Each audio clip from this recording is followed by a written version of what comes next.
Assalamualaikum warahmatullahi wabarakatuh. Salam itu ucapan keselamatan. Rasulullah SAW beliau bersabda, "Afshus salam wa at'imut ta'am wa shallul arham wa shallu fil laili wan nas niyam tadkhulul jannata bis salam." Atau kama qala Rasulullah SAW. Rawahu Bukhari dan Muslim. Afshus salam, ucapkanlah keselamatan. Ya, assalamualaikum itu. Kemudian wa at'imut ta'am, berilah makan. Nah, beri makan enak ya. Karena kita kebutuhan manusia pasti yang pertama yang ada di benak kita itu adalah makan. Kalau nggak makan, nggak urip deh. Nggak makan tuh nggak hidup. Kemudian wasolul arham, ikatkanlah tali silaturahim. Kemudian yang keempat, wasollu fil laili, dan sholatlah. Tadi sudah disampaikan contoh ya, sholat khusyuk nggak sholat khusyuk, yang penting sholat. Wasollu fil laili, dan sholatlah sholat malam. Wan nasu niyam, sedangkan manusia itu dalam keadaan tidur. Apa jaminannya? Tadkhulul jannata bisalam. Insyaallah kita akan masuk surga dengan selamat. Karena Bapak Ibu, ada orang yang masuk surga tapi nggak selamat. Apa contohnya? Orang masuk surga tapi nggak selamat, ya mampir dulu, mampir ke neraka. Maka ibu-ibu ini suka kalau ditanya, "Bu, masuk surga ini gampang, ya, sholat, taat suami, ya, dandan sama suami, bukan dandan sama orang ya, dandan sama suami, itu insya Allah masuk surga." Iya benar, ya, masuk surga. Tapi ada kaum muslimin, karena orang Islam itu pasti masuk surga. Man qala la ilaha illallah fi akhir hayatihi dakhala jannah. Siapa yang mengucapkan la ilaha illallah pasti masuk surga. Masuk surga. Tapi banyak sekali umat ini, umat Islam yang sudah jelas dijamin oleh Allah masuk surga, tapi dia masuk neraka juga. Kenapa? Karena dalam surat Az-Zalzal disebutkan, wa may ya'mal mithqala dzarratin khairan yarah wa may ya'mal mithqala dzarratin syarran yarah.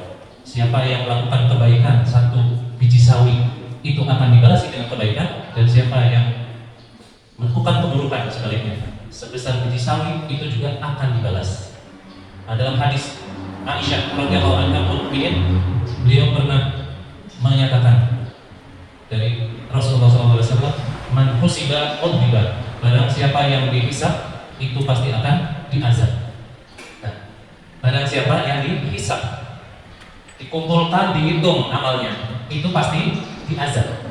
Nah, kira-kira kita ini masuk bagian yang masuk surga langsung, apa masuk hisab duluan? Kira-kira?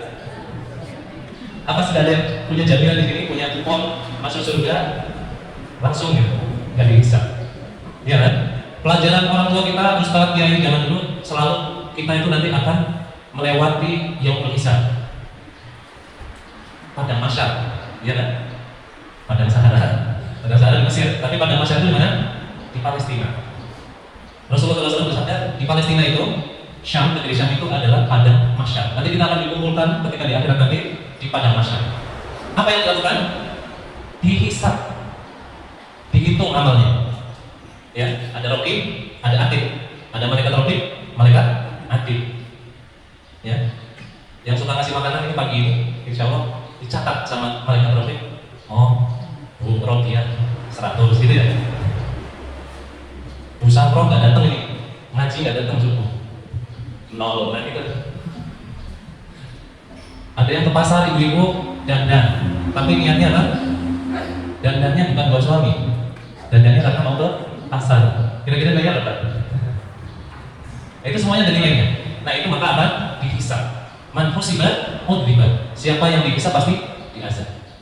Nah Bapak Ibu, semoga kita digolongkan oleh Allah Azza wa Jalla untuk mendapatkan keringanan hisab.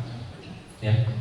Amin ya rabbal alamin. Dan salah satu untuk mendapatkan keringanan hisab itu adalah dengan thalibul ilmi, dengan jalan mencari ilmu. Salah satunya adalah dengan kajian subuh ini. Semoga menjadi wasilah, menjadi saksi bagi kita semua agar kita diingatkan hisab kita di yaumil akhir nanti. Amin ya rabbal alamin. Kenapa? Karena li'annan yaum amalun la hisab. Karena hari ini kita hidup ini di dunia waktu untuk beramal. La hisaba, dan tidak ada hitung-hitung. Jadi kalau mau ngamal terus, gak usah hitung. Oh saya udah beli Gramit loh, bantu para Citra Sinoma, diomongin di mana-mana. Nah padahal itu nggak boleh ada hitung-hitungan kalau di dunia. Karena dunia ini ada tempat beramal, bukan untuk menghitung. Tapi nanti di akhirat lalu kita dihitung, tidak ada waktu untuk ngamal. Ya. Bapak Ibu yang berbahagia, ini bukan kodimah ya, ini bukan salam. Nama saya Salam ya, Tajudin Salam. Pasti ada di dunia ini Pak. Jadi orang dekat ya. Jadi nanti kalau ngomong bahasa Jawa campur aduk ya, kita sudah biasa ya. Kebetulan domisilinya di Gunung Putri, aktif di Muhammadiyah, Cabang Muhammadiyah Gunung Putri. Saat ini juga dapat amanah menjadi sekretaris LDK, Lembaga Dakwah Komunitas PDM Kabupaten Bogor. Ya Bapak Ibu yang dirahmati Allah, tidak ada kata yang pantas kita ucapkan di pagi yang cerah ini, di pagi yang kemarau mendung ya. Berawal ini kecuali kita ucapkan rasa syukur kita kepada Allah. Nah salah satu bentuk rasa syukur itu adalah melaksanakan sholat subuh.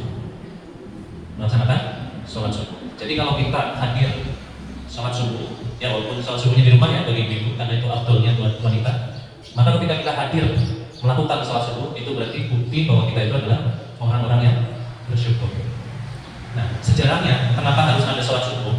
Itu karena dahulu Nabi Adam alaihissalatu wassalam, engkong mbak kita itu kan sudah di surga, tapi kemudian dilempar ke dunia gara-gara makan buah kuldi, buah yang beliau tuh nggak mau makan buah kuldi itu, ya. Tapi Azazil itu makhluk yang lebih soleh, itu kemudian karena dia ini diperintah waktu itu untuk sujud gak mau ya, Azazil ini kemudian dikutuk oleh Allah jadi apa? Iblis. Jadi yang namanya Azazil itu jadi iblis. Nah iblis itu artinya ablasa iblisu yang menggelincirkan. Jadi dia ini ngomong ke Adam itu makan buah itu. Nanti kenapa? Karena kalau kamu makan buah khuldi itu artinya abadi. Maka nanti kamu akan abadi hidup di sini di surga. Nah karena dirayu terus itu, ternyata beliau nggak mempan dengan rayuannya iblis. Akhirnya iblis ngerayu, gombalin Hawa. Nah baru Hawa itu merayu suaminya sampai akhirnya makan buah terlarang, ya, buah khuldi. Nah itu banyak riwayat yang dhaif ya, bahkan mungkin batil gara-gara nanti ada itu makan buah khuldi akhirnya katanya turun ke sini jakun, makanya laki-laki itu ada jakunnya. Kalau ibu-ibu katanya perempuan itu turunnya ke dada, makanya ada buah dadanya. Nah kalau laki-laki kan nggak ada ya. Tapi itu mungkar ya riwayatnya. Nah jadi akhirnya digelincirkan manusia ini ke dunia. Nah karena digelincirkan di dunia, akhirnya Nabi Adam alaihissalam bersama Siti Hawa itu di tempat yang berbeda. Ya. Karena di tempat yang berbeda, akhirnya mereka dipertemukan di Bukit Judi. Ya. Di satu bukit namanya Bukit Judi. Nah ada yang meriwayatkan itu di Jabal Rahmah, ya di Mina.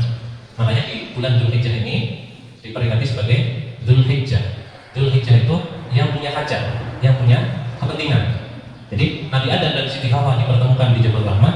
Kemudian mereka berdua melakukan sholat 2 rakaat di waktu pagi. Makanya ada sholat subuh. Ya. Nah sholat subuh kalau di Indonesia ini jam 4:30 ya. Jam 4:30 pagi banget. Makanya di kajian tarjih PP Muhammadiyah itu menurut KGD kalender global itu harus ditambah berapa menit? 8 menit. Jadi kalau waktu imsak itu kita berhenti biasanya ya. Ini kalau di Muhammadiyah ada. Nah adanya itu ditambah lagi dari 4:30 ditambah jadi 8 menit. Nah biasanya nunggu komat juga, ini udah azan ya. Nunggu komat itu biasanya nunggu jamaah itu 10 menit. Nah 18 menit biasanya kita baru sholat. Jadi kira-kira sholat subuhnya warga Muhammadiyah itu di jam 5-an.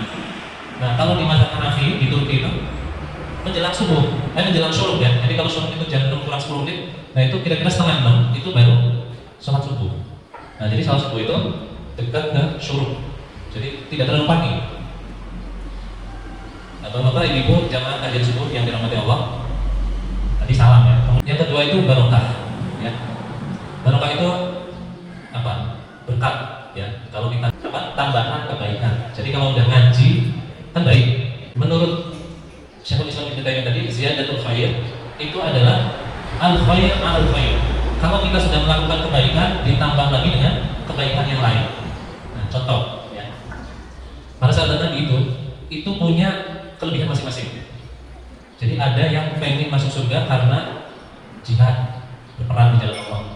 Ada yang pengen masuk surganya dengan sholat. Sahabat Nabi itu ada yang sholatnya khusyuk sekali, ya. Sahabat Talhah bin Ubaidillah itu ketika sholat, beliau sedang kena panah itu, nanti panahnya itu nggak terasa. Kalau kita kena nyamuk udah lakat-lakat ya. Iya. Jadi masuk surganya dengan cara macam-macam. Nah, ada amalan yang Abu Hurairah, sahabat yang tinggal di masjid. Jadi ada sahabat Nabi yang tinggalnya di masjid. Ahlu Sufah. Ahlu Sufah itu kira-kira orang-orang yang suka ngumpul di masjid, tapi nggak punya rumah. Itu Nabi Ismail. Nah, kerjaannya meratakan masjid. Nah, sahabat Abu Hurairah itu karena nggak punya amalan yang menurut beliau spesial. Nah, itu ditanya kepada kanjeng Nabi. Wahai baginda, kira-kira saya ini kan miskin, ya. Beliau itu ingin seperti sahabat yang lain. Mereka masuk surga karena mereka punya harta untuk diinfakkan, ya. Bifuduli amal ini dengan amal-amal yang mereka punya, ya. Tapi kalau mereka berderma, kita itu nggak punya. Kalau berjihad, berperang, ya kita bisa perang. Tapi ketika berderma, tentu mereka lebih baik daripada kita, ya. Maka tunjukkan kepadaku satu amalan yang apabila saya lakukan sampai akhir hayat nanti, itu bisa menjadi amalan yang fadhol, amalan yang utama buat saya.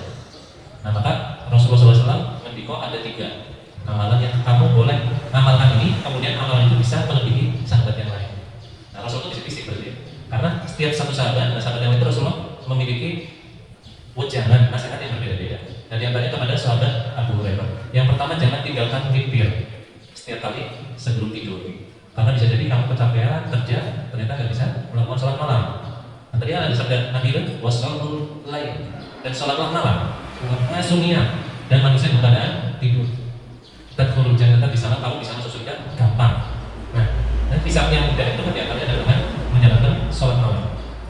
Kemudian yang kedua, beliau juga diberikan wasiat untuk sholat duha yang gampang, ya.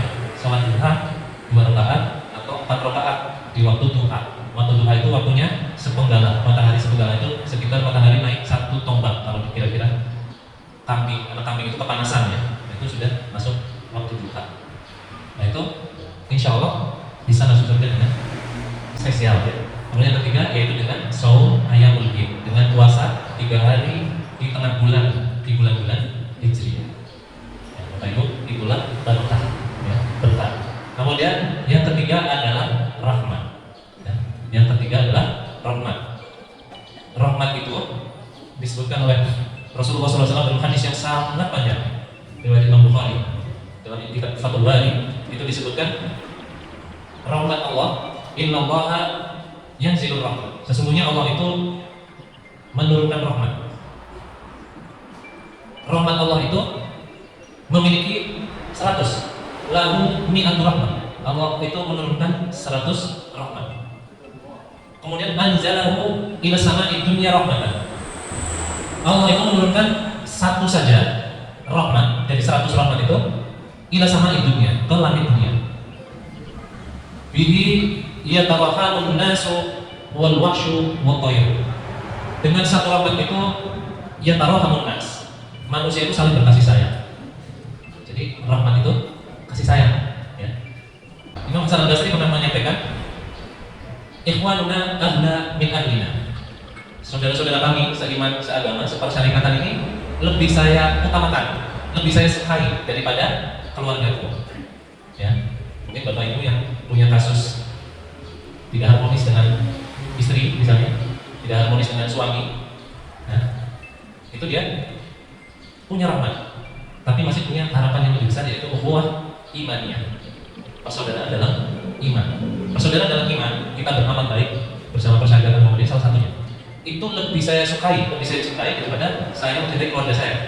Kenapa? Karena ahluna yad'una ila dunya. Keluarga kami, keluarga kita ini, itu selalu mengingatkan kita pada hal-hal duniawi yang fana. Ya. Nah, itu secara manusiawi kita itu diberikan kasih sayang. Nah, itu salah satu bentuk rahmat. Bihi yatarahamun nasu wal wahsyu. Wal wahsyu itu binatang-binatang buas. Ya. Binatang buas itu diberikan oleh Allah rahmat. Ya, macan, harimau, apalagi yang buas? Ular kobra ya. Nah itu semuanya binatang-binatang buas itu punya rahmat. Buktinya apa? Mereka punya anak, anaknya nggak langsung dicaplok.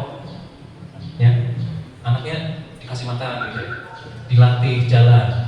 Nah itu. Jadi itu adalah bagian dari rahmat Allah.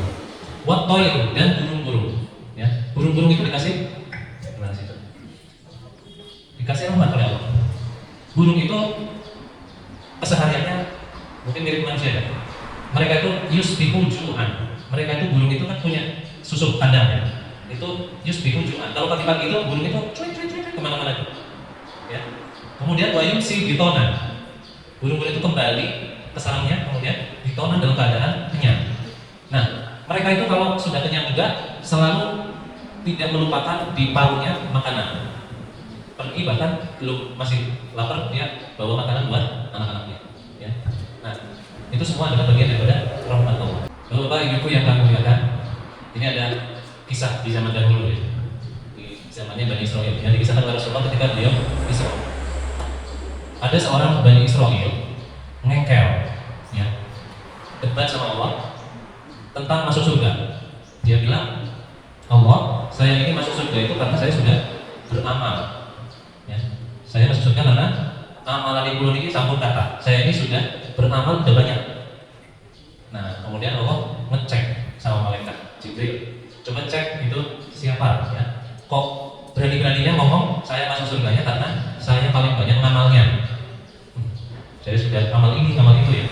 Nah, ketika dicek sama malaikat Jibril, ternyata beliau ini sudah beribadah selama 60 tahun lamanya. Beribadah, sholat selama 60 tahun. Nah, ditanya, kamu 60 tahun benar gak ibadahnya untuk saya, untuk Allah? Benar, bisa dicek gitu. Dicek beneran. Beliau itu beramal, melakukan sholat itu full 60 tahun untuk Allah.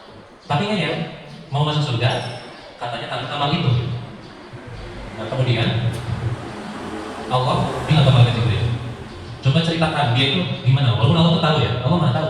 Tapi Allah itu menanyakan kepada malaikat Jibril agar dia tahu. Manusia itu kadang kalau nggak diceritakan kronologinya nggak tahu gitu, nggak tahu diri. Nah akhirnya dicek, ternyata beliau ini adalah seorang nabi, ahli ibadah. Allah itu bilang ke malaikat Jibril, ditimbang matanya itu, 2 bola matanya ditimbang. 1 timbangan 2 bola mata, 1 timbangan amal perbuatannya selama 60 tahun. Ternyata masih berat matanya. Nah, ini kekurangan dari kajian-kajian di Persyarikatan Muhammadiyah, itu jarang diingatkan dengan sholawat. Jadi ada sholat, ada yang kedua sholawat. Kalau sholat itu kepada Allah, kalau sholawat kepada Rasulullah. Kalau secara bahasa, sholawat itu asal katanya dari sama, dari sholat. Ya, dari sholat, yusolli, sholatan. Sholat. Nah, jamaknya itu sholawatun. Tapi dalam istilah, kalau tadi secara bahasa, menurut istilah, sholawat itu disampaikan kepada Rasul, kepada Rasulullah Muhammad Sallallahu Alaihi Wasallam. Kalau sholat itu kepada Allah, kalau sholawat kepada Rasul. Makanya dalam sholat, filosofinya hikmah kita melakukan sholat di antaranya adalah kita selalu bersholawat. Ya, mungkin di kajian-kajian tajwid disebutkan kalau kita baca sholawat nggak boleh pakai sayyidina, ya kan? Allahumma sholli ala Muhammad langsung. Kalau dalam sholat, ini menurut tajwid Muhammadiyah. Kita lebih banyak sholawatnya. Nah, kita sholawatnya setelah sholat. Allahumma sholli ala Muhammad, Allahumma sholli ala Muhammad, Allahumma sholli ala Muhammad. Ya.